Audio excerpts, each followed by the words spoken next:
VOA news minute के साथ मैं हूं आयशा तंजीम। तुर्की में हुकूमत के खिलाफ मुल्कगीर पुरतशद्दुद एहतजाज आज चौथे रोज भी जारी रहा। मुजाहिरीन का कहना है कि हुकूमत उनकी शख्सी आज़ादियों को सलब करने की कोशिश कर रही है। शुमाल मशरक़ी चीन में मुर्गी के गोश्त की सफाई और पैकिंग करने वाले एक प्लांट में आग लगने से 119 अफराद हलाक हो गए हैं।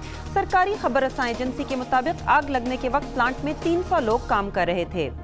विकीलीक्स को लाखों खुफिया दस्तावेजात फराहम करने वाले अमरीकी फौजी ब्रैडली मैनिंग को आज कोर्ट मार्शल के लिए पेश किया जाएगा। मिस्टर मैनिंग का कहना है कि वो दस्तावेजात लीक करके इराक और अफगानिस्तान में जंग और अमरीकी पॉलिसी पर एक आम बहस का आगाज करना चाहते थे। और वस्ती यूरोप में शदीद बारिशों के बाद दरियाओं की सतह बुलंद होने से सैलाब का खतरा पैदा हो गया है। ऑस्ट्रिया, जर्मनी और चेक रिपब्लिक में इमरजेंसी ऑपरेशन जारी है। आप देख रहे थे VOA न्यूज़ मिनट। मजीद खबरों के लिए देखिए हमारी वेबसाइट urduvoa.com।